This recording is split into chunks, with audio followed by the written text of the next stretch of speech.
"You're too fat, but I'll make it fit," the virgin mountain man told the crying male, "Order bride." "Look at her," one man sneered from the boardwalk. The groom took one look at that belly and ran for the hills. Laughter erupted from the crowd gathered outside the Colorado Springs depot. Miriam stood frozen, clutching the hem of her white dress, her cheeks burning hotter than the noon sun. She had crossed 2 states with nothing but a hope chest and a letter from Jeremy Wallace, son of the town shopkeeper, who had asked for her hand in marriage. But Jeremy was nowhere to be found. Instead, she faced only jeers and pointing fingers. "A mail-order bride who couldn't fit the bill," another voice mocked. "No wonder he didn't show." The words sliced deeper than any knife. Miriam's heart pounded against her ribs as tears welled in her eyes. She had been unwanted before by her family, who whispered she ate too much and worked too little, but never had she been humiliated so publicly. Just when the cruelty reached its sharpest pitch, a figure moved through the crowd. He was broad-shouldered, towering over the townsmen, his coat dusted with snow from the high trails. His eyes, gray as the granite cliffs, swept across the gathering until they found her. "That's enough," the man said, his voice a low rumble. The laughter faltered. He stepped forward, placing himself between Miriam and the mob. "I'm Roman Boone," he declared, "the one who sent for her." Gasps rippled through the crowd. Miriam blinked, stunned, because she had never heard that name in her letters. Yet before she could speak, the man extended a calloused hand. "Come with me," he said. "You don't belong to their mockery." Her breath hitched, caught between disbelief and desperate relief. And in that instant, her life veered toward the unknown. The sleigh runners screeched against the hard-packed snow as Roman urged the mule team up the frozen trail. Miriam sat stiffly beside him, the wind biting her cheeks, her veil torn loose in the rush to leave the depot. Her chest still ached from the echo of cruel laughter. She finally found her voice. "You're not Jeremy Wallace." Roman's jaw tightened beneath his beard. He didn't look at her, eyes fixed on the road ahead. "No, I'm not." "Then why—" "Because I couldn't stand there and watch them tear you apart." His tone was flat, almost gruff, but there was a raw honesty in it. "That boy who left you standing, he doesn't deserve the air he breathes. And those townsfolk, they feed on meanness like wolves. You deserve better than that." Miriam hugged her shawl tighter, her heart in knots. "So who are you, really?" He hesitated before answering. "Henry Roman Boone. Folks up here call me Roman. I trap, hunt, cut timber. I don't come to town often. Don't talk much either." She stole a glance at him. His face was weathered, his hair a tangle of dark curls streaked with frost. He looked more mountain than man, a figure carved from the wilderness itself. And yet, she had seen the way the crowd quieted when he spoke, not out of respect, but out of fear. "They call you dangerous," she murmured. A muscle ticked in his cheek. "Maybe, or maybe I just don't care to bow to men who think cruelty makes them strong." Silence stretched between them. Miriam's thoughts churned. She had no home to return to, no family waiting. Her parents had been glad enough to be rid of her. Kansas City had offered nothing but whispers behind her back. If not here, then where? When the sleigh finally stopped, Miriam saw the cabin small, sturdy, tucked into the shadow of towering pines. Smoke curled from the chimney, carrying the scent of pine pitch and meat stew. Roman climbed down first, then turned to help her. His hand was rough, broad enough to swallow hers whole. She hesitated only a moment before letting him guide her down. Inside, the cabin was plain but warm. A stone hearth roared, casting flickering light on hand-hewn beams. A table, 2 chairs, a bed tucked into the corner spare, but not unwelcoming. "You'll stay here," Roman said simply, setting her trunk near the door, "until you decide what you want to do next." Her throat tightened. "And if I have nowhere else to go?" He looked at her then, really looked, his gaze steady. "Then this place can be yours too. I've lived alone a long time. It wouldn't be unwelcome having someone to share the fire with." The words were awkward, almost shy, but they softened the knot of shame inside her. For the first time since stepping off that train, she felt a flicker of safety. Yet, as Miriam lay awake that first night, listening to the wind claw at the shutters, she couldn't help but wonder, who was this man who had rescued her from humiliation? A recluse? A savior? Or a storm waiting to break? The morning after her arrival, Miriam woke to the crackle of fire and the smell of coffee strong enough to rouse the dead. For a moment, she forgot where she was. Then the weight of memory-trained smoke, laughter, humiliation came crashing back. She sat up in the small bed tucked against the wall, clutching the quilt around her. Roman was already awake, seated by the hearth, sharpening an axe. The rasp of steel against stone filled the cabin. He looked up, his gray eyes steady. "There's porridge," he said simply, nodding to a steaming pot. "Eat while it's hot." Miriam rose cautiously, smoothing her dress as though manners might restore her dignity. She sat at the rough-hewn table, and Roman ladled porridge into a wooden bowl, sliding it toward her. He didn't sit until she had taken the first bite. The small gesture struck her no man had ever put her before himself. When she finished, he stood. "Come, you'll need boots." Thus began her education in mountain life. Roman was a man of few words, but his actions were patient. He showed her how to strap on snowshoes, how to test the ground with a staff so she wouldn't sink. When she stumbled, he steadied her with one broad hand on her elbow. "Lean forward," he advised, voice low. "The mountain respects balance." They trekked through drifts that swallowed her to the knees, the cold biting her cheeks until they burned. Yet, despite the harshness, something inside Miriam stirred an unfamiliar sense of capability. She wasn't a burden here. She was learning, surviving.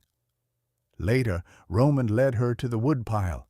He demonstrated how to split logs with the axe, his movements efficient, almost graceful. When it was her turn, she struggled, the axe biting shallow. "Grip higher," he said, stepping behind her. His arms enclosed hers, guiding the motion. She felt the heat of him despite the chill, the sheer solidity of his chest against her back. The log split clean under their joined effort. "There," he murmured. "Takes practice." Her pulse raced at the nearness, but he stepped away at once, giving her space, respectful, careful, as though he feared frightening her. That night, as snow fell thick against the shutters, Miriam helped stir a pot of venison stew. Roman tasted it, then nodded once. "Good." The single word, plain as it was, filled her with warmth. When the blizzard worsened, they sat together by the fire. The cabin groaned under the weight of snow, but inside was warmth, flickering flames, the scent of stew, the hush of two people not quite strangers anymore.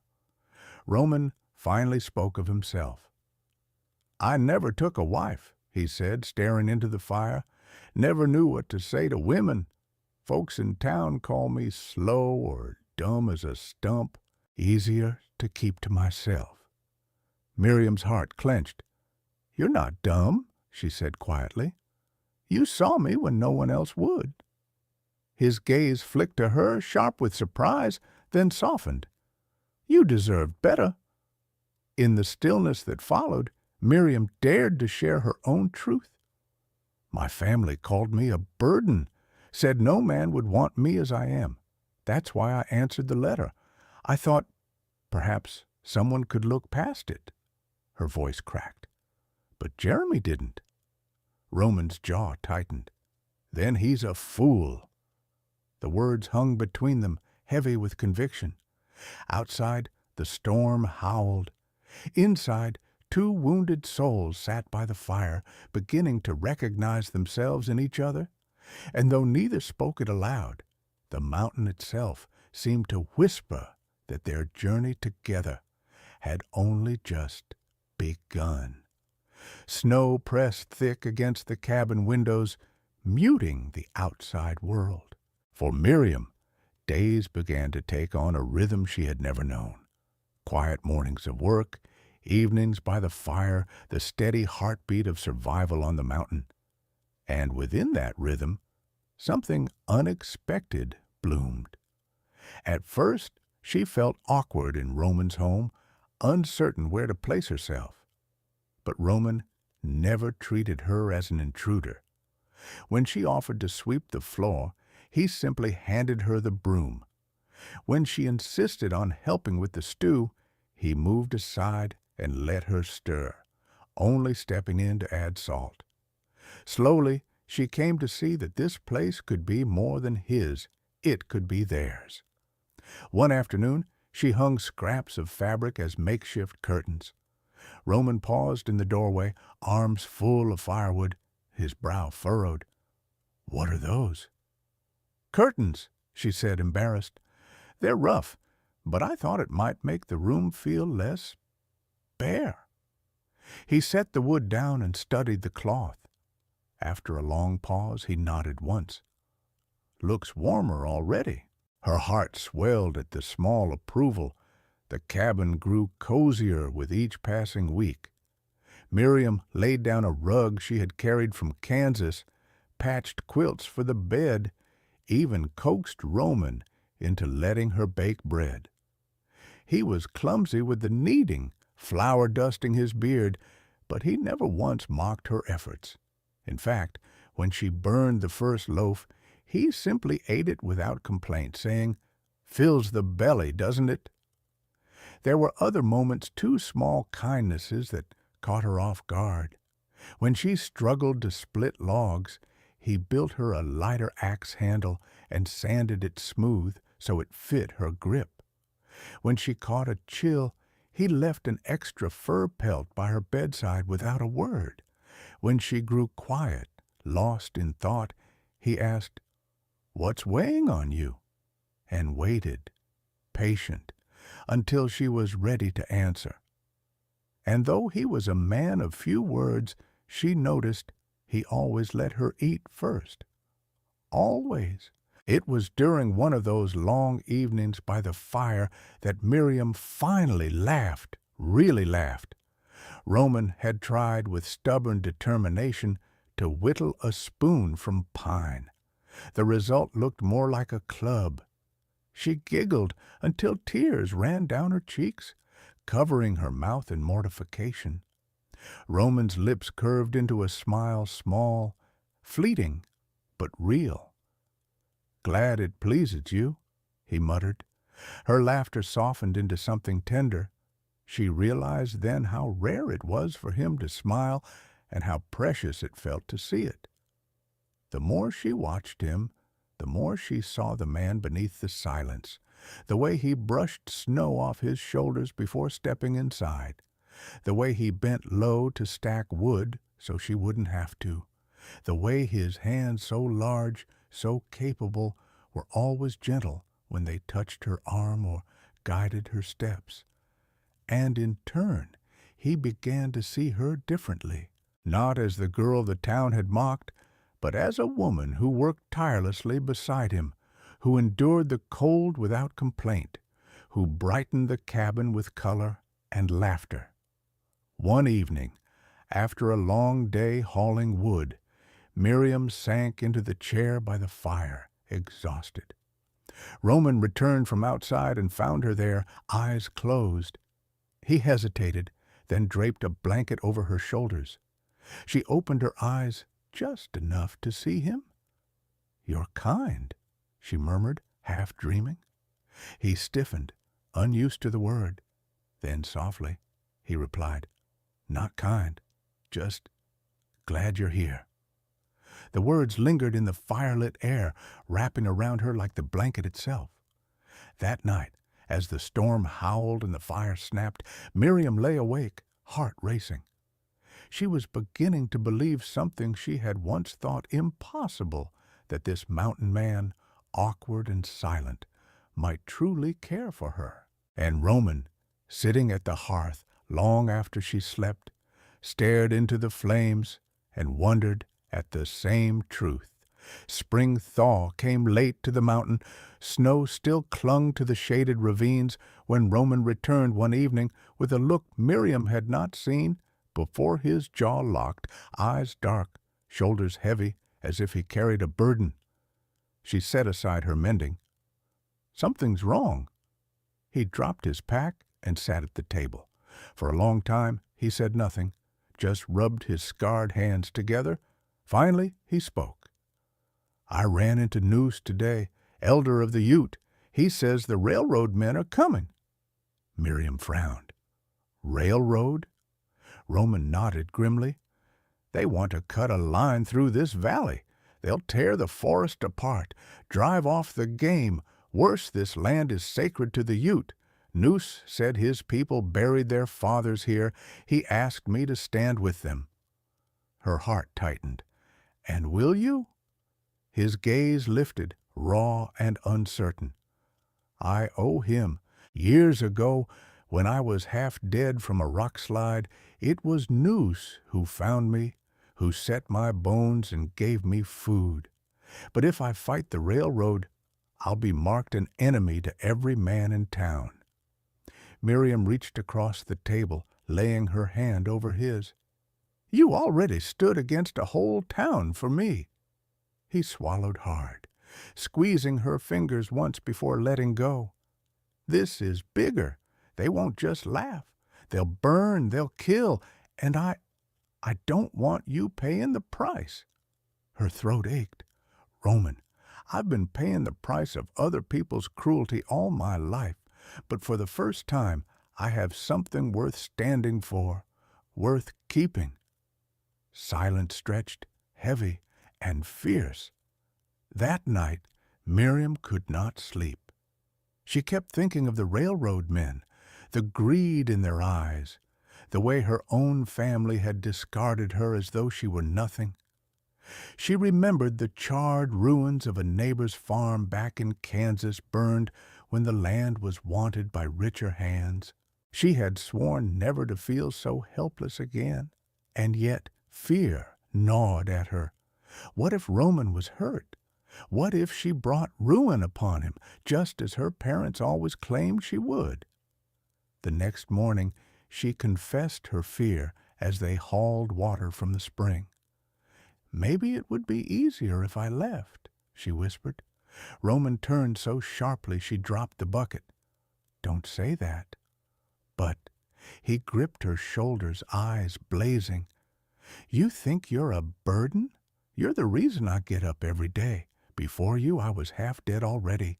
Don't you dare take that from me." Her breath caught, tears springing to her eyes.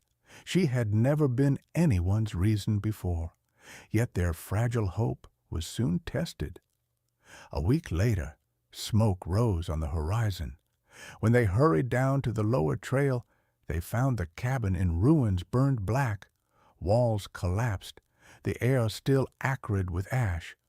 All their stores for winter gone.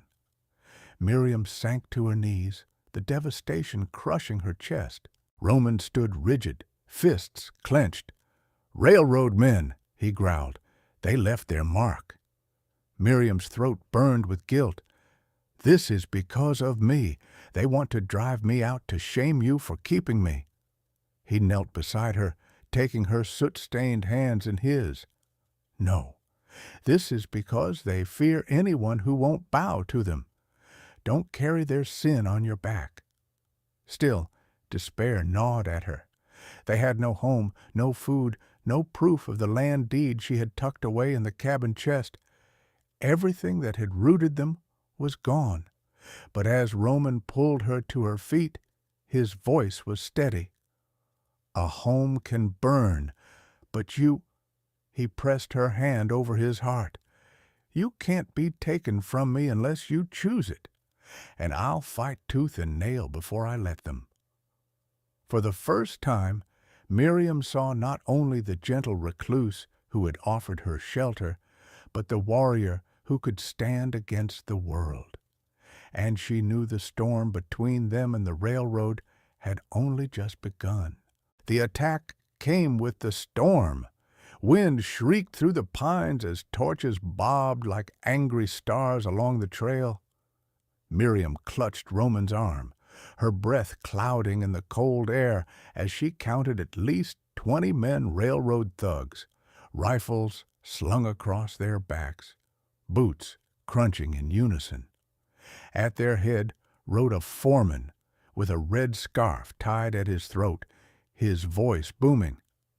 Give up the land, Boone. No woman's deed can stand against steel and progress. Hand her over, and we'll let you keep your miserable hide.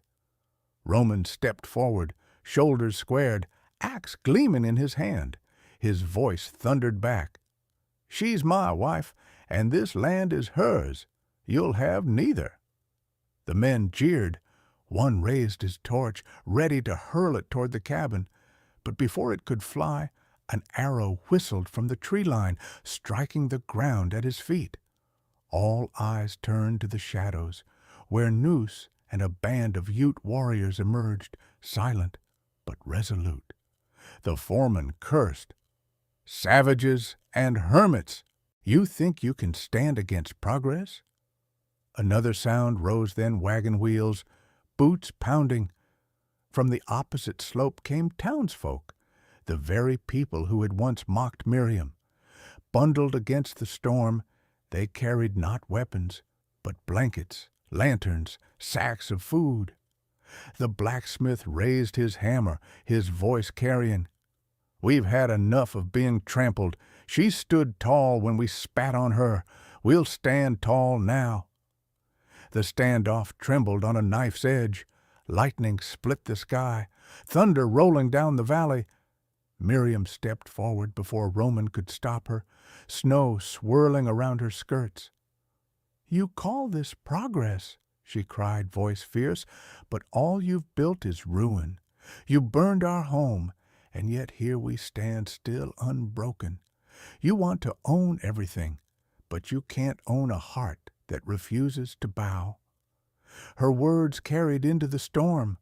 The hired men shifted uneasily, some lowering their rifles. Roman lifted his axe high, his voice like a war drum. This ends tonight. The clash was fierce gunfire cracking, steel meeting steel, snow churned into mud. Roman fought like the mountain itself, his great frame cutting through the line. Miriam, though terrified, ran to aid the wounded, tearing strips from her shawl to bind their bleeding. She refused to hide.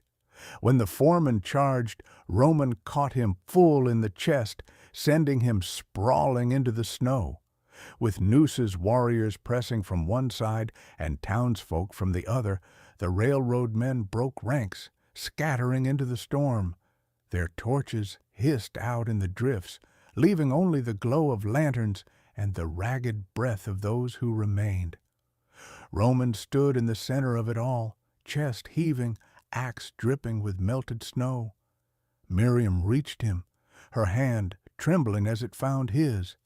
They had stood together, and the mountain had answered with silence, the silence of victory hard won. When the last echoes of battle faded, only the hush of snowfall remained. Lanterns flickered against the whitened pines, casting halos of light on the weary faces gathered in the clearing.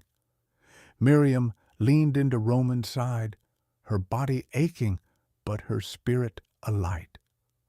For the first time since stepping off that cursed train, she did not feel mocked or unwanted. She felt claimed not as property, but as someone worth standing beside. The cabin was gone, reduced to ash weeks earlier, but a fire burned bright in the circle of townsfolk and Ute warriors. Children huddled in blankets, women poured coffee into tin cups, and for a moment, enemies and neighbors alike warmed their hands together. Roman rested a massive hand at the small of Miriam's back, his voice a low rumble meant only for her. "You're safe here." Her throat tightened. The words she had longed her whole life to hear sounded almost impossible. "Is it truly home, Roman? Even after all this?" His gaze held hers, steady and certain. "If you'll have it." Tears blurred her vision, but they were not of shame this time. They were of hope. She pressed her forehead to his chest, feeling the steady beat of his heart beneath the layers of fur and flannel. Above them, the storm passed, revealing a sky littered with stars. The mountain loomed dark and eternal, a silent witness to their promise. The world beyond might never stop testing them. More railroads, more whispers, more storms. But within this circle of firelight, Miriam knew one truth that mattered more than all the rest. Love had chosen her, and she had chosen it back. Every time I share a story like Miriam and Roman's, I'm reminded that love is strongest when it grows in the hardest places, through shame, through fire, through storms. Their tale isn't just about survival. It's about how kindness and courage can change the course of a life. Now I'd love to hear from you. Where in the world are you listening from tonight? If you still believe love can stand tall against cruelty, greed, and even the fiercest winter, don't go anywhere. The next story waiting for you may be the one that touches your heart most deeply.